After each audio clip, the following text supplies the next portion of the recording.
जय हिंद दोस्तों, स्वागत है आपका हमारे YouTube चैनल में। आज की वीडियो में हम लेकर आए हैं आपके लिए यहाँ पर हिंदी साहित्य के बहुत ही महत्वपूर्ण क्वेश्चन आंसर। तो वीडियो को पूरा अवश्य देखना है। अगर आप चैनल पर पहली बार आए हैं तो चैनल को सब्सक्राइब कर लें, बेल आइकन दबाएं, ऑल पर क्लिक करें ताकि ऑल वीडियो की जानकारी आपके यहाँ तक पहुँचे। ज़्यादा से ज़्यादा वीडियो को शेयर करें और वीडियो को लाइक करना ना भूलें। तो चलिए स्टार्ट करते हैं आज का अपना ये वीडियो। यहाँ से फर्स्ट क्वेश्चन है कि आदिकाल के लिए बीज वपन काल नामकरण किसने किया है। ये आपके लिए बताना महत्वपूर्ण क्वेश्चन है। ये जी आपकी क्वेश्चन है, किसी न किसी एग्जाम में पूछे गए क्वेश्चन है। जिस प्रकार ये आपका 2005 में एक क्वेश्चन पीजीटी में पूछा गया था। तो आदिकाल के लिए बीज वपन काल नामकरण किसने किया है, तो आपका सही आंसर है महावीर प्रसाद द्विवेदी, यानी कि विकल्प नंबर सी आपका यहाँ पर सही आंसर है।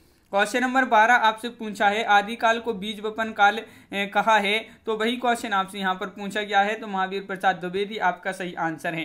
क्वेश्चन नंबर आपका यहाँ पर 13 क्या पूछा है कि आदिकाल को वीर काल नामकरण जो है किसने किया है। वीर काल पूछा है। अब आपसे यहाँ पर वीर काल का जो नामकरण किया, आदिकाल को वीर काल, ये नामकरण किसने किया है। तो क्वेश्चन नंबर 13 का राइट आंसर बताइए। मिश्र बंधु या विश्वनाथ प्रसाद मिश्र, रामचंद्र शुक्ल या रामकुमार वर्मा। तो क्वेश्चन नंबर 13 का राइट आंसर है विश्वनाथ प्रसाद मिश्र, आपका यहाँ पर सही आंसर है। बिल्कुल सही, विकल्प नंबर सी जिन्होंने यहाँ पर बताया है उनका यहाँ पर राइट आंसर है। क्या है राइट आंसर? विकल्प number C, Vishwanath Prasad Mishra. Question number 14 क्या पूछा है हिंदी साहित्य के प्रथम काल को आदिकाल जो है किसने नाम दिया है। ये आपके लिए बताना है। रामचंद्र शुक्ल ने, राहुल सांकृत्य ने, हजारी प्रसाद द्विवेदी ने या वासुदेव शरण अग्रवाल ने। हिंदी साहित्य के प्रथम काल को आदिकाल नाम किसने दिया है। तो 14 का सही आंसर आपका यहाँ पर जो होगा भाई क्या होगा, तो आपका यहाँ पर 14 का सही आंसर है विकल्प नंबर बी, यानी कि हजारी प्रसाद द्विवेदी आपके यहाँ पर सही आंसर है। विकल्प नंबर बी आपका यहाँ पर सही आंसर होगा। क्वेश्चन नंबर 15 क्या पूछा गया है आपसे यहाँ पर, निम्नलिखित में से कौन सा नाम आदिकाल का नहीं है। देखिए नहीं पूछा है आपसे यहाँ पर कौन सा वह नाम है जो आदिकाल का नहीं है। तो वीरगाथा काल, चारण काल, गद्य काल या सिद्ध सामंत काल। 15 का सही आंसर बताना है। तो 15 का राइट आंसर है आपका यहाँ पर विकल्प नंबर आपका जो बी दिया है वह आपका राइट आंसर है, यानी कि गद्य काल। गद्य काल आपका यहाँ पर विकल्प नंबर बी राइट आंसर होगा। क्वेश्चन नंबर 16 यहाँ पर देख लेते हैं क्या पूछा गया है। क्वेश्चन नंबर 16 तो देख लेते हैं, ये रहा आपका क्वेश्चन नंबर 16। आदिकाल को प्रारंभिक काल नाम किसने दिया है। इस प्रकार जो है अनेक नाम, अनेक लोगों ने अनेक नाम दिए गए हैं। तो यहाँ पर आपके लिए बताना है कि आदिकाल को आरंभिक काल जो नाम दिया है वह किसने दिया है। गिरीशन, महावीर प्रसाद द्विवेदी, मिश्र बंधु, हजारी प्रसाद द्विवेदी। क्वेश्चन नंबर 16 है, महत्वपूर्ण है और आपका सही आंसर यहाँ पर होगा मिश्र बंधु। मिश्र बंधु यानी कि विकल्प नंबर बी आपका यहाँ पर सही आंसर है। तो मिश्र बंधु आपका यहाँ पर राइट आंसर। यहाँ पर थोड़ी सा पढ़ लेते हैं क्या है। उपरोक्त प्रश्न की व्याख्या देखें। उत्तर प्रदेश से माध्यमिक शिक्षा सेवा चयन बोर्ड ने अपनी प्रारंभिक जो उत्तर कुंजी में इस प्रश्न का उत्तर विकल्प नंबर बी जो है दिया था, किंतु संशोधित उत्तर कुंजी में इस प्रश्न को मूल्यांकन से बाहर कर दिया था। चूंकि मिश्रबंधु तथा गणपति चंद्रगुप्त दोनों ने आदिकाल को प्रारंभिक काल माना है, विकल्प में केवल मिश्रबंधु हैं, अतः प्रश्न का उत्तर सही है। तो बी आपका राइट आंसर यहाँ पर होगा। यहाँ पर आपसे पूछा है कि सम्मिलित कीजिए। तो कूट एक को जो है सूची एक को सूची 2 से सम्मिलित करना है आपको कूट की सहायता से। यहाँ पर आप मन जो है डायरेक्ट जो सम्मिलित है वही देख लेते हैं। तो यहाँ पर देखिए ये आपकी सम्मिलित है। यहाँ पर किस प्रकार आचार्य रामचंद्र शुक्ल ने जो है वीरगाथा काल और डॉक्टर हजारी प्रसाद द्विवेदी ने आदिकाल, राहुल सांकृत्य ने सिद्ध सामंत काल, मिश्र बंधु ने प्रारंभिक काल, ये जो है नाम दिए गए हैं। इस प्रकार सबने जो है अलग अलग इतिहासकार ने नामकरण दिए हैं। तो क्वेश्चन नंबर यहाँ पर 18 देख लेते हैं क्या पूछा गया है। 2017 में क्वेश्चन पूछा गया है कि इनमें से किस साहित्य इतिहासकार ने अपने इतिहास ग्रंथ में हिंदी के गद्य साहित्य को गद्य का आविर्भाव, गद्य का परिवर्तन और गद्य का प्रसार, गद्य की वर्तमान गति नामक खंडों में व्यक्त करके विवेचित किया है। तो किस साहित्य इतिहासकार ने यह विवेचित किया है, ये आपके लिए बताना है। तो क्वेश्चन नंबर आपका 18 है। 18 का सही आंसर होगा आपका यहाँ पर क्या होगा सही आंसर। तो आपका यहाँ पर विकल्प नंबर जो राइट आंसर है सी राइट आंसर है, आचार्य रामचंद्र शुक्ल। विकल्प नंबर सी आपका यहाँ पर सही आंसर है। बहुत बढ़िया, विकल्प नंबर सी जिन्होंने बताया है उनका सही आंसर है। क्वेश्चन नंबर आपका 19 क्या पूछा गया है, यहाँ पर देख लेते हैं। क्वेश्चन नंबर 19वां क्वेश्चन आपका यहाँ पर दिया गया है, बौद्ध धर्म से जुड़े हुए साहित्य की भाषा क्या है? लौकिक संस्कृत है या प्राकृत है, वैदिक संस्कृत या पाली? Question number 19। सभी लोग वीडियो को एक बार लाइक अवश्य कर लें जिन्होंने अभी तक वीडियो को लाइक नहीं किया है। और 19 का आपका जो सही आंसर है, बौद्ध धर्म से जुड़े हुए साहित्य की भाषा पूछा है, तो इसकी जो भाषा है वह पाली है। क्या है? पाली आपका यहाँ पर सही आंसर है, बिल्कुल सही, पाली राइट आंसर है। क्वेश्चन नंबर 20 आपसे यहाँ पर पूछा गया है कि निम्नांकित में से अपभ्रंश प्रभावित हिंदी रचना कौन सी? तो अपभ्रंश प्रभावित हिंदी रचना कौन सी है? कुमार रासो है या भरतेश्वर बाहुबली रास है, डोला मारूरा दूहा, जयमंक जस चंद्रिका? क्वेश्चन नंबर 20 का राइट आंसर बताना है। 4 विकल्प दिए गए हैं, तो 20 का आपका जो सही आंसर है वह है आपका विकल्प नंबर सी, भरतेश्वर बाहुबली रास आपका सही आंसर है। भरतेश्वर बाहुबली रास आपका सही आंसर है। अपभ्रंश में रास नामक पहली जो सरस कृति भरतेश्वर बाहुबली रास 1184 ईस्वी की है, जिसे क्या है विद्वानों ने रास परंपरा का प्रथम ग्रंथ घोषित किया है भरतेश्वर बाहुबली रास को। तो यहाँ पर ये आपके लिए याद रखना है। क्वेश्चन नंबर 21 देख लेते हैं, अपभ्रंश प्रभावित हिंदी रचना कौन सी? तो हिंदी रचना पूछा है, तो वही क्वेश्चन आपका डबल हो गया। भरतेश्वर बाहुबली रास आपका यहाँ पर सही आंसर है। अपभ्रंश प्रभावित हिंदी रचना है भरतेश्वर बाहुबली रास। तो क्वेश्चन नंबर 22 क्या पूछा गया है?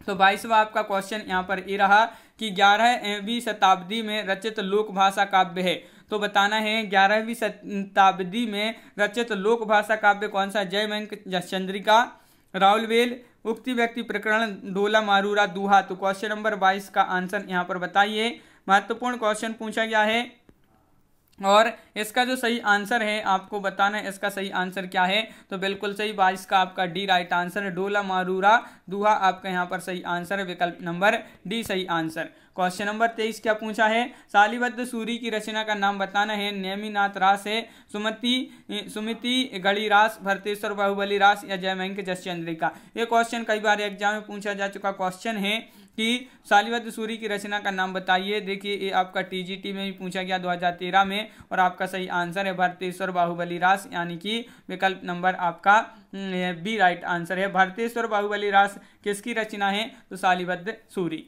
क्वेश्चन नंबर आपके यहाँ पर 24 क्या पूछा गया है? पंच पांडव चरित रास के रचयिता कौन है? तो ये आपके लिए बताना है 24 में। 24 का सही आंसर आपका यहाँ पर क्या होगा? तो 24वां क्वेश्चन है, शालीबद्ध सूरी, नरपति नाल्य, आसगु या दलपति विजय? तो 24 का आपका जो सही आंसर होगा यहाँ पर कि पंच पांडव चरित्र रास के रचयिता कौन है? तो शालीबद्ध सूरी है। कौन है? शालीबद्ध सूरी, विकल्प नंबर 1 आपका यहाँ पर राइट आंसर है। क्वेश्चन नंबर 25 क्या पूछा गया है? ये आपका 2015 में पीजीटी में पूछा गया, अपभ्रंश शब्द का सबसे पहले उल्लेख किसने किया है? तो जो आपका अपभ्रंश शब्द दिया है, ये अपभ्रंश शब्द, इसका सर्वप्रथम सबसे पहले उल्लेख जो है किसने किया है? पाणिनि ने, पतंजलि ने, नागार्जुन ने, सरहपा ने? तो 25 का आपका जो सही आंसर है वह आपका सी राइट आंसर है, पतंजलि। बिल्कुल सही, विकल्प नंबर सी आपका यहाँ पर सही आंसर होगा, पतंजलि राइट आंसर है। क्वेश्चन नंबर आपका 26 क्या पूछा गया है यहाँ पर कि अभट्ट भाषा से तात्पर्य है। अभट्ट भाषा से क्या तात्पर्य है ये आपके लिए बताना है। तो ग्रामीण अपभ्रंश, ग्रामीण प्राकृत, परिनिष्ठित अपभ्रंश, परिनिष्ठित प्राकृत? क्वेश्चन नंबर 26 है और इसका जो सही आंसर है वह आपके लिए बताना है। तो बिल्कुल सही आंसर है 26 का ग्रामीण अपभ्रंश, विकल्प नंबर 1 आपका जो है यहाँ पर सही आंसर है। क्वेश्चन नंबर 27 क्या पूछा गया है? तो 27वां क्वेश्चन आपका ये रहा, क्या है कि अभट्ट में शिक्षा शब्द के लिए कौन सा रूप मिलता है? अभट्ट में बताना है। तो अभट्ट में ये आपका शिक्षा शब्द है, इसको अभट्ट में कौन सा रूप मिलता है शिक्षा का? तो आपके यहाँ पर सही आंसर यहाँ पर जो है वह शिक्षा हो जाएगा, यानी कि ये रूप मिलता है शिक्षा का, अभट्ट में शिक्षा, विकल्प नंबर आपका सी राइट आंसर है। महत्वपूर्ण क्वेश्चन है ये। क्वेश्चन नंबर 28 क्या पूछा गया है? अधिकांश साहित्य इतिहासकारों के अनुसार हिंदी के प्रथम कवि कौन है? तो हिंदी के प्रथम कवि अधिकांश साहित्य इतिहासकारों के अनुसार बताना है, कबीर, सरहपाद, सूरदास या विद्यापति? तो आपका सही आंसर होगा यहाँ पर 28 का क्या राइट आंसर? तो 28 का आपका विकल्प नंबर सी सरहपाद आपका यहाँ पर सही आंसर है। विकल्प नंबर सी आपका राइट आंसर यहाँ पर है। बिल्कुल सही राइट आंसर बताया है। अगले क्वेश्चन देख लेते हैं। क्वेश्चन नंबर आपका 29 क्या दिया गया है, तो 29वां क्वेश्चन आपका ये रहा आपकी स्क्रीन पर। क्वेश्चन नंबर 29 देखिए क्या है, हिंदी के किस इतिहासकार के मतानुसार शालिभद्र सूरी हिंदी के प्रथम कवि हैं। तो इस प्रकार जो है अलग अलग इतिहासकारों ने अलग अलग कवियों को, लेखकों को माना है हिंदी के प्रथम कवि। तो यहाँ पर आपके लिए बताना है किसके मतानुसार शालिभद्र सूरी हिंदी के प्रथम कवि हैं। तो गणपति चंद्र गुप्त, रामकुमार वर्मा या डॉक्टर नगेंद्र या धीरेन्द्र वर्मा। 2018 में यूके एलटी ग्रेड में पूछा गया एक क्वेश्चन है और आपका विकल्प नंबर 1 राइट आंसर है। गणपति चंद्र आपका यहाँ पर सही आंसर है। इनके अनुसार शालिभद्र सूरी हिंदी के प्रथम कवि हैं गणपति चंद्र गुप्त। क्वेश्चन नंबर आपका 30 पूछा है, सिद्धों में सबसे जो प्रथम कवि हैं सरहपा हैं, गुंड्रिपा हैं, कंडपा हैं, शेरपा हैं। तो 30 का आंसर बताना है। तो 30 का आपका सही आंसर है, सिद्धों का प्रथम कवि है कौन, सरहपा। विकल्प नंबर आपका यहाँ पर 1 राइट आंसर है। सरहपा जिन्होंने बताया उनका सही आंसर है। सरहपाद को हिंदी का प्रथम कवि माना है, किसने माना है ये आपके लिए बताना है। क्वेश्चन नंबर 31 का सही आंसर क्या होगा, 31 का राइट आंसर बताना है। यहाँ पर क्या है इसका सही आंसर, सरहपाद को हिंदी का जो प्रथम कवि माना है वह किसने माना है। तो आपका यहाँ पर सही आंसर है 30 का विकल्प नंबर डी पंडित राहुल सांकृत्यायन ने। तो आपका यहाँ पर डी सही आंसर है। बिल्कुल सही विकल्प नंबर डी राइट आंसर है। राहुल जी ने हिंदी भाषा का प्रथम कवि किसे स्वीकार किया है। तो ये क्वेश्चन वही आपसे यहाँ पर क्या है घुमाकर पूछ लिया गया है। तो बताइए क्वेश्चन नंबर 32 है, राहुल जी ने हिंदी भाषा का प्रथम कवि किसे स्वीकार किया है। तो आपका सही आंसर है क्वेश्चन नंबर 32 का सी सरहपा आपका राइट आंसर है। क्वेश्चन नंबर आपका यहाँ पर 33 पूछा है, क्या पूछा है कि हिंदी का प्रथम कवि कौन है। सरहपा है, देवसेन है, सबरपा है, कबीर हैं। तो क्वेश्चन नंबर 33 है और 4 विकल्प भी आपके यहाँ पर दिए गए। महत्वपूर्ण क्वेश्चन पूछा गया है और इसका जो सही आंसर है कि हिंदी का प्रथम कवि कौन है, तो वह है सरहपा। कौन है, सरहपा, यानी कि विकल्प नंबर 1 आपका यहाँ पर सही आंसर है। बिल्कुल सही विकल्प नंबर 1 राइट आंसर। स्वयंभू को हिंदी का प्रथम कवि माना है। तो स्वयंभू को प्रथम कवि माना है हिंदी का, किसने माना है, रामकुमार वर्मा ने, हजारी प्रसाद द्विवेदी ने, रामचंद्र शुक्ल ने, राहुल सांकृत्यायन ने। क्वेश्चन नंबर 34 है, 4 विकल्प भी आपके यहाँ पर दिए गए हैं। क्या होगा इसका सही आंसर, ये आपके लिए बताना है। स्वयंभू को हिंदी का प्रथम कवि किसने माना है। तो आपके यहाँ पर सही आंसर है 34 का विकल्प नंबर 1 रामकुमार वर्मा ने। रामकुमार वर्मा यानी कि विकल्प नंबर 1 आपका यहाँ पर राइट आंसर है। बिल्कुल सही। अगला क्वेश्चन देख लेते हैं यहाँ पर जो पूछा गया है। तो देखिए यहाँ पर पूछा है कि सहजयान के प्रवर्तक कौन है। सहजयान जो है इसके प्रवर्तक आपसे यहाँ पर पूछा है, इसके प्रवर्तक कौन है। तो बताइए, बहुत ही महत्वपूर्ण क्वेश्चन पूछा गया है। सरहपा है, लुइपा है, सबरपा, कंडपा। तो आपका यहाँ पर 35 का जो सही आंसर है वह आपका यहाँ पर राइट आंसर विकल्प नंबर 1 यानी कि सरहपा। सरहपा आपका यहाँ पर सही आंसर है। विकल्प नंबर 1 जिन्होंने बताया उनका सही आंसर। क्वेश्चन नंबर है आपका यहाँ पर 36, क्या पूछा है, आचार्य हजारी प्रसाद द्विवेदी ने अपभ्रंश को क्या कहा है। पुरानी हिंदी कहा है, साहित्यिक अपभ्रंश या प्राकृताभास अपभ्रंश या परिनिष्ठित अपभ्रंश। तो किसने कहा है, आचार्य हजारी प्रसाद द्विवेदी ने अपभ्रंश को क्या कहा है। 2014 में एक क्वेश्चन पूछा गया था प्रवक्ता परीक्षा में। राइट आंसर है आपका यहाँ पर विकल्प नंबर 1 पुरानी हिंदी। पुरानी हिंदी कहा है किसने, आचार्य हजारी प्रसाद द्विवेदी जी ने अपभ्रंश को। क्वेश्चन आपका यहाँ पर जो पूछा गया है 37वां क्या पूछा गया है। देखिए, 10वीं से 14वीं शताब्दी के साहित्य को किस विद्वान ने आदिकाल के अंतर्गत रखा है। तो 10वीं से जो 14वीं शताब्दी है आपकी, इस को साहित्य के किस विद्वान ने इसको आदिकाल के अंतर्गत रखा है। तो आपका राइट आंसर है आचार्य रामचंद्र शुक्ल, मिश्र बंधु, हजारी प्रसाद द्विवेदी, राहुल सांकृत्यायन। तो 37 का आपका जो सही आंसर है वह है आपका यहाँ पर 37 का यहाँ पर राइट आंसर होगा विकल्प नंबर डी हजारी प्रसाद द्विवेदी। हजारी प्रसाद द्विवेदी आपका यहाँ पर सही आंसर है। विकल्प नंबर डी राइट आंसर होगा। पुरानी हिंदी नामकरण किसने किया है, ये आपके लिए बताना है। क्वेश्चन नंबर 38 का राइट आंसर क्या होगा यहाँ पर।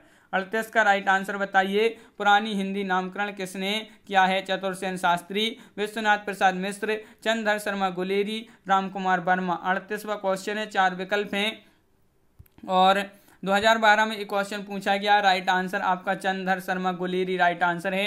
पुरानी हिंदी नामकरण किसने किया? चंद्रधर शर्मा गुलेरी ने। क्वेश्चन नंबर 39 क्या पूछा गया है? तो 39वां क्वेश्चन आपका यहाँ पर दिया गया है। क्या दिया गया है तो वह देख लेते हैं कि पंडित चंद्रधर शर्मा गुलेरी ने किसको पुरानी हिंदी का प्रथम कवि स्वीकार किया है? तो पुरानी हिंदी का प्रथम कवि पूछा है आपसे यहाँ पर। पुरानी हिंदी का प्रथम कवि किसको स्वीकार किया है? किसने?